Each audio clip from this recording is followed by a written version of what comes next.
আসসালামু আলাইকুম। আমি আতিকুর রহমান জিন্টু চলে আসলাম এআরজে বাংলা টিপসে নতুন আরো একটি টিপস নিয়ে। তো আজকে আমরা দেখব যে অনলাইনে কিভাবে পাসপোর্টের একেবারে নির্ভুলভাবে আবেদন করা যায় এবং সেক্ষেত্রে কোনো ভুলের সংখ্যা থাকে না। অনেকেই নিজে আবেদন করতে যাওয়ার পর কি হয়, আপনার আবেদনটি মিস্টেক হয়ে যায়, ভুল হয়ে যায়, তখন ওই পাসপোর্টটা স্থায়ীভাবেই ওই ভুলটা রয়ে যায়, আর না হলে পুনরায় আবেদন করেও আর ঠিক করা যায় না। তো সেটা আমরা কিভাবে এবং ধাপে ধাপে কিভাবে এই পাসপোর্টের আবেদন করবে এবং সেটা নির্ভুলভাবে করা যায় সেটা দেখার জন্য আমরা আজকে চলে যাচ্ছি আমাদের কম্পিউটার স্ক্রিনে। তো চলুন চলে যায় আমাদের কম্পিউটার স্ক্রিনে। তো আমরা আমাদের কম্পিউটার স্ক্রিনে চলে আসলাম। চলে আসার পরে দেখেন আমরা প্রথমে চলে যাব আমাদের ক্রোম ব্রাউজারে, যেয়ে দেখেন একটা জিমেইল লগ ইন করে নেব। প্রথম কাজ হচ্ছে কি আমার একটি জিমেইল লগ ইন করে নেওয়া। তো আমরা একটি জিমেইল লগ ইন করে নিলাম।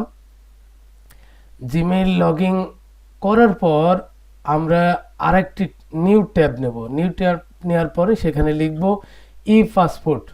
তো ই পাসপোর্টে লেখার পরে দেখেন এখানে প্রথমেই যেটা চলে আসলো সেখানে আমরা যাব।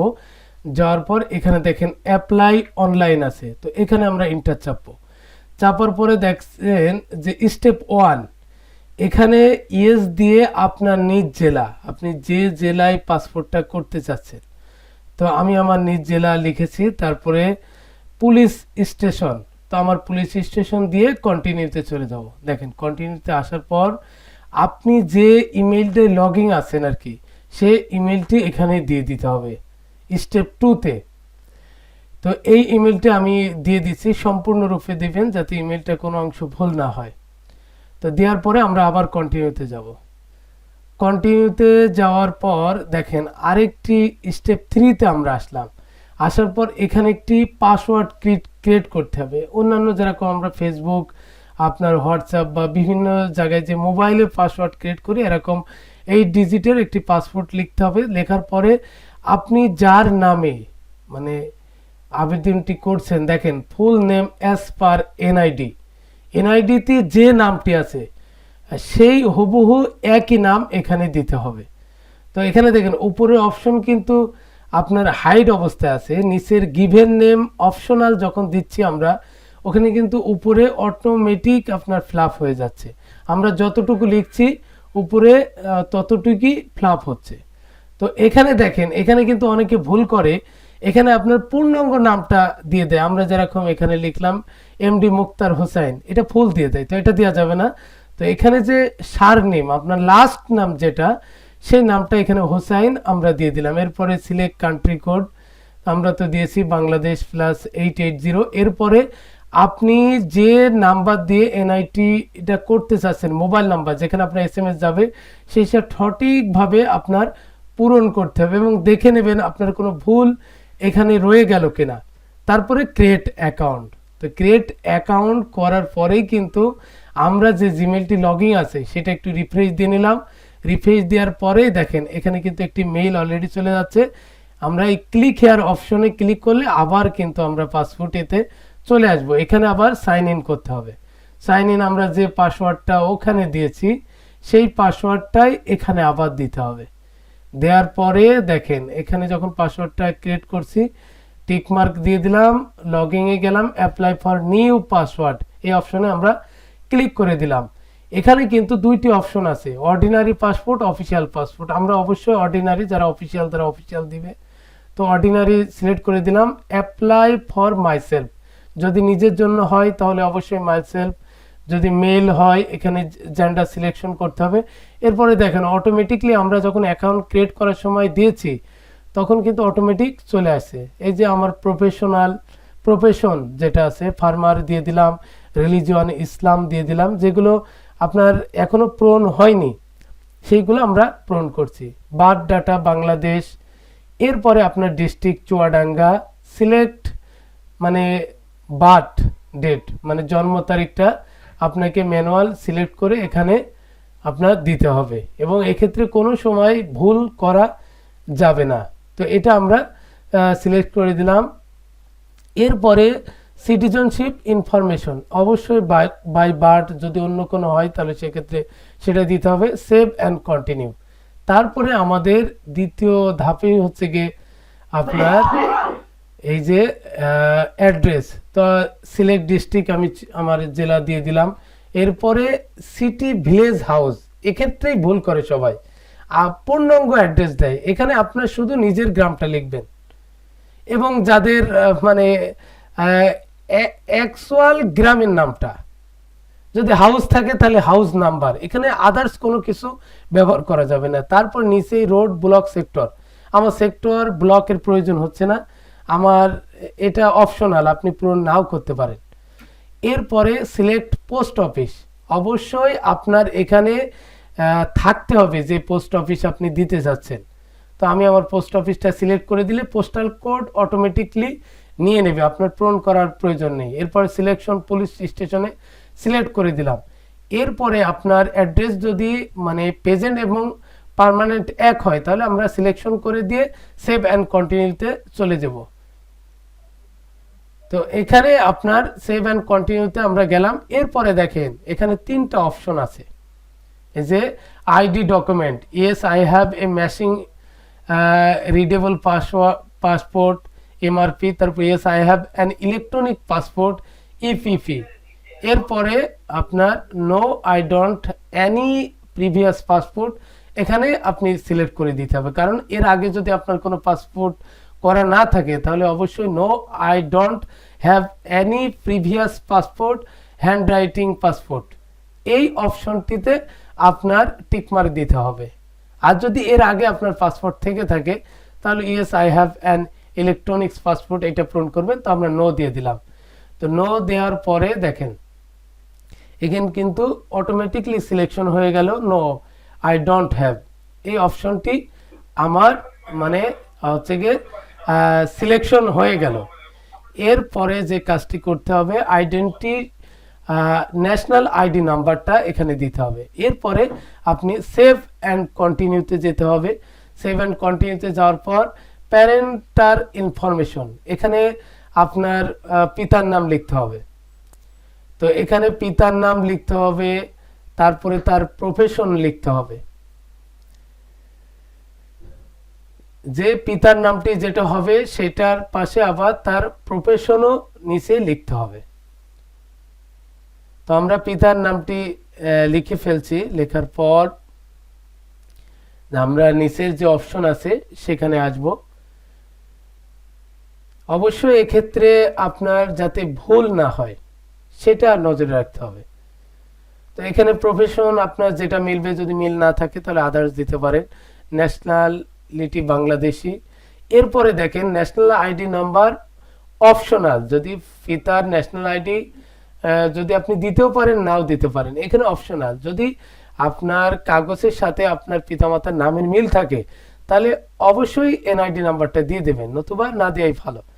এরপরে দেখেন মাদার্স ইনফরমেশন, এখানে মায়ের নামটি আপনি পূরণ করবেন সুন্দরভাবে এনআইডি অনুযায়ী, এবং আপনার সার্টিফিকেটটা খেয়াল রাখতে হবে যে আপনার সার্টিফিকেটে আপনার পিতার নাম কি আছে, আপনার মাতার নাম কি আছে, এই অনুযায়ী করবেন। বা আপনার নিজের ন্যাশনাল আইডি কার্ডে পিতা মাতার নাম কি আছে সেই অনুযায়ী পূরণ করবেন। যদি সেটা আপনার মিসকেস থাকে তাহলে অবশ্যই এটা সংশোধন করে তাহলে আপনার আবেদনটা করতে হবে।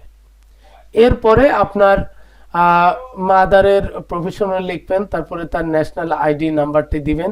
দেওয়ার পর এখানে আমরা চলে যাব আপনার সেভ অ্যান্ড কন্টিনিউ। এরপরে স্পাউস ইনফরমেশন, মানে আপনার স্ত্রীর যে ইনফরমেশন, অবশ্যই আপনি ম্যারিড লিখবেন, যদি ম্যারিড না হয়ে থাকেন তাহলে আনম্যারিড লিখবেন। হ্যাঁ, এখানে অনেকগুলো অপশন আছে।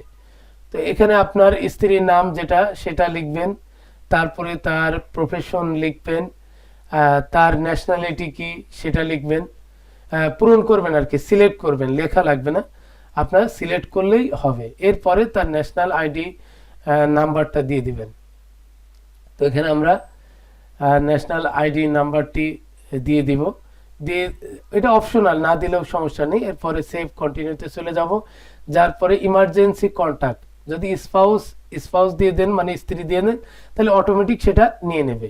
এরপর তার জেলাটা পূরণ করে দিবেন, জেলাটা পূরণ করার পর ভিলেজ পূরণ করবেন, যদি তার ন্যাশনাল আইডি কার্ড অনুযায়ী পূরণ করবেন, আপনার ইচ্ছা অনুযায়ী পূরণ করবেন না। এরপরে দেখেন রোড ব্লক সেক্টর এটা অপশনাল আছে, পূরণ না করলেও সমস্যা নেই। এরপরে তার পোস্ট অফিস সিলেক্ট করবেন, তারপরে এখানে দেখেন ইমেল অ্যাড্রেস অপশনাল, আমরা এই জন্য পূরণ করলাম না। এরপরে কন্ট্যাক্ট নাম্বার, তার ফোন নাম্বারটি আপনি অবশ্যই পূরণ করে দিতে হবে। তো আমরা এখানে ফোন নাম্বারটি পূরণ করার পর এরপরে আমরা যাব সেভ অ্যান্ড কন্টিনিউতে যাব এবং একবার দেখে নেব যে আসলে কোনো ভুল ভ্রান্তি আছে কিনা। তো এটা আমরা এবার সেভ অ্যান্ড কন্টিনিউতে চলে যাব। চলে যাওয়ার পর দেখেন পাসপোর্ট অপশন অবশ্যই এখানে দেওয়া আছে 5 ইয়ার্সের রেট কম এবং 10 ইয়ার্সের রেট বেশি, আপনার যেটা প্রয়োজন সেটা সিলেক্ট করবেন। এরপরে সেভ অ্যান্ড কন্টিনিউতে যাব। সেভ অ্যান্ড কন্টিনিউতে যাওয়ার পর এরপরে দেখেন ডেলিভারি অপশন অ্যাপয়েন্টমেন্ট। রেগুলার ডেলিভারিতে আপনার একটা খরচ, আর যদি এক্সপ্রেস ডেলিভারি সেক্ষেত্রে আপনার খরচ আরো বেড়ে যাবে। তো আমরা রেগুলার ডেলিভারিতে দিয়ে আমরা সেভ অ্যান্ড কন্টিনিউতে গেলাম। এরপরে শেষ ধাপে এসে আপনাকে দেখতে হবে যে কোনো প্রকার ভুলভ্রান্তি আছে কিনা। এখান থেকেও আপনি এডিট অপশনে যে এডিট করতে পারবেন, তারপর টিকমার্ক দিয়ে কনফার্ম অ্যান্ড পাসপোর্ট, এখানে দেখেন আমরা কিন্তু চলে আসছি। এরপরে অফলাইন পেমেন্টে টিকমার্ক দিয়ে আপনাকে কন্টিনিউ অপশনে ক্লিক করতে হবে। ক্লিক করার পরেই দেখেন আমরা কিন্তু এই পাসপোর্টের আবেদনটি এখন আমরা ডাউনলোড করতে পারবো। এই দেখেন ডাউনলোড হয়ে গেল, আমার আবেদনটি একেবারে সম্পূর্ণরূপে ডাউনলোড হয়ে গেল। আমরা এটাকে আপনার 2 পৃষ্ঠায় দেবেন, প্রথম পৃষ্ঠায় প্রথম পাতা, তার অপোজিটে দ্বিতীয় পাতা, আর তৃতীয় পাতাটা প্রথমে থাকবে। এরপরে দেখেন যেটা প্রিন্ট সামারি যেটা আছে অ্যাপ্লিকেশন সাবমিটেড, এটা প্রিন্ট দেবেন, এইটা সবার উপরে ফাইলের উপরে রাখবেন। তাহলে এই 3টি বিষয় খেয়াল রাখলে এবং এই অনুযায়ী যদি পাসপোর্টটা আপনি আবেদন করতে পারেন তাহলে নির্ভুলভাবে একটি পাসপোর্ট এর আবেদন করতে পারবেন এবং এটা সম্পূর্ণভাবে আপনি করতে পারবেন। এরপরে আসি যে আপনি অনলাইনে কিভাবে পেমেন্ট করতে পারবেন। এটার যে আপনার যে টাকাটা, সেই টাকাটা আপনি কিভাবে পেমেন্ট করবেন। এই পেমেন্টটা কিন্তু আপনি অনলাইনেও করতে পারেন, আপনার মোবাইল দিয়েও করতে পারবেন। তো এবং আপনি ব্যাংকে যে এই আবেদনপত্রটি নিয়ে যে ওই চালান কপিটা নিয়ে যেও আপনি ব্যাংকেও এই টাকা পরিশোধ করতে পারেন। তো আমি আপনাদের দেখাচ্ছি আমার মোবাইলে কিভাবে এটা পেমেন্ট করা যায়। তো এটা মোবাইলে যে আপনি মোবাইল অপশনে যাবেন, যাওয়ার পর এখান থেকে আপনি যাবেন হচ্ছে গিয়ে গুগলেও যেতে পারেন, ক্রোম ব্রাউজারে যেতে পারেন। তারপরে দেখেন এখানে এ চালান বিডিতে এসে অটোমেটেড চালান এখানে আসবেন, এখানে এসে লিখবেন পাসপোর্ট, ই পাসপোর্ট ফি। এরপরে দেখেন ই পাসপোর্ট ইস্যু, এই অপশনগুলো আপনার 10 বছর মেয়াদী সাধারণ। এরপরে টাকার পরিমাণ, এরপরে যে আসছে ব্যক্তিতে যে জাতীয় পরিচয়পত্র নাম্বার মানে ন্যাশনাল ওই যেটা পূরণ করেছেন আপনি ওই আপনার পেমেন্টে যে ন্যাশনাল আইডি দিয়েছেন এটা ওইখানে দিবেন। এরপরে দেখেন জন্ম তারিখটা আপনি ন্যাশনাল আইডি অনুযায়ী এখানে দিয়ে দিবেন এবং পূরণ করেছেন যেভাবে ওখানে দিয়ে দেবেন। দেওয়ার পরে এখানে আপনার আসতে হবে হচ্ছে গিয়ে মোবাইল নাম্বার, আপনি আপনার মোবাইল নাম্বারটি দিয়ে দেবেন। মোবাইল নাম্বারটি দিয়ে দেওয়ার পর দেখেন মোবাইল নাম্বার দেওয়ার পর দেখেন এটা অটোমেটিক সেভ নিচ্ছে। এরপরে আপনি পেমেন্ট অর্থ পরিশোধের ধরন কি, অবশ্যই মোবাইল ব্যাংকিং MFS এ যাবেন। এবার বিকাশ সিলেক্ট করেছে আপনি অন্যান্য সেভে গেলেই দেখেন পেমেন্ট অপশনটি চলে আসছে। আপনার মোবাইলে যদি বিকাশ আপনার অ্যাপ চালু থাকে তাহলে অটোমেটিক এখানে আপনার পেমেন্টটি নিয়ে নেবে।